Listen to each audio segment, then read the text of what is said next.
So bakit nga ba hindi tayo dapat nananalangin kay Mama Mary? Mama mo? Ito po ang tatlong kadahilanan. Number 1, dahil po si Jesus Christ lamang ang tanging tagapamagitan sa Diyos Ama kapag tayo po ay nagdarasal. Basahin po natin yung 1 Timothy chapter 2 verse 5. Ganito po yung sinasabi. Sapagkat iisa lang ang Diyos at iisa lang ang tagapamagitan sa Diyos at sa mga tao. Ito'y walang iba kundi ang taong si Kristo Jesus. So kapatid, there is only one mediator and that is Jesus Christ. Kaya nga sa mga prayer lagi tayong gumagamit ng In Jesus' name, Amen. Dahil nga po ang ating mga panalangin ay si Jesus Christ ang namamagitan para makarating sa Diyos Ama. Meron pong laging dasal na ginagamit para kay Mary at ito po yung tinatawag na Hail Mary or Aba Ginoong Maria. So ganito po yung sinasabi sa panalangin na iyon. Santa Maria, Ina ng Diyos. Wala naman pong nanay ang Diyos. But anyway, ipanalangin mo po kaming makasalanan ngayon at kung kaming mamamatay. Amen. So makikita po natin dito yung word na ipanalangin mo kaming mga makasalanan. Makikita po natin ng malinaw sa panalangin ito na yung ating mga dasal po ay daraan muna kay Mary papunta sa Diyos Ama. So kumbaga, kay Mary po tayo magdarasal at yung mga pinagdasal po natin kay Mary, siya po ang mananalangin para sa Diyos Ama. At dahil si Jesus Christ na nga po ang tagapamagitan natin, hindi na po tayo dapat nagdarasal kay Mary. Pangalawang bagay po kung bakit hindi tayo dapat magdasal kay Mary dahil ang ating mga panalangin ay para sa Diyos lamang.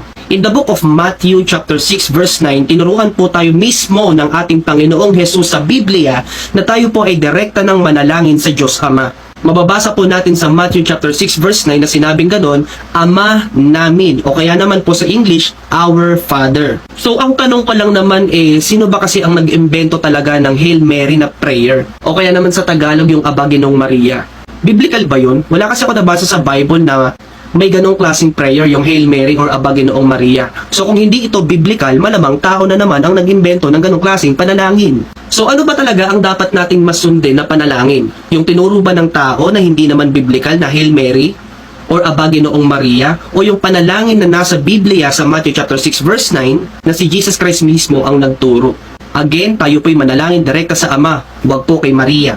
At alam niyo po ba na si Jesus Christ mismo, nung siya po ay nagpapakita ng panalangin, never po siya nanalangin sa mga anghel. Si Jesus Christ po ay direktang nananalangin sa Ama. So pinapakita po ng buhay ng ating Panginoong Hesus na dapat nating gayahin at dapat nating sundan dahil tayo ay mga Kristiyano. Isa po yung halimbawa na tayong mga Kristiyano ay dapat nananalangin lamang sa Diyos. Gusto ko pong malaman ninyo na si Mary po ay katulad po nating mga Kristiyano na lingkod ng Panginoon at katulad po nating mga tao lang.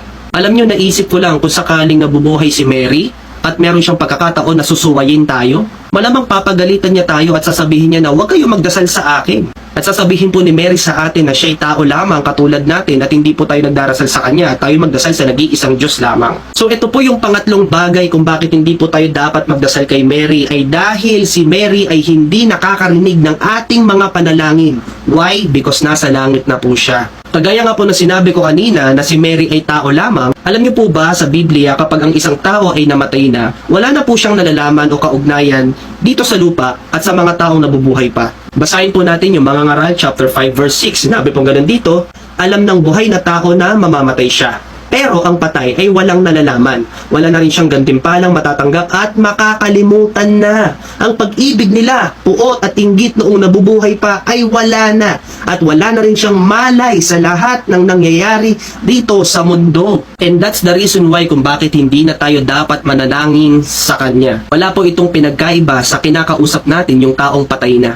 Disclaimer lamang bago matapos ang video na ito, gusto ko pong i-acknowledge si Mary. Dahil katulad po nating mga lingkod ng Diyos, siya po ay ginamit din ng Diyos mightily.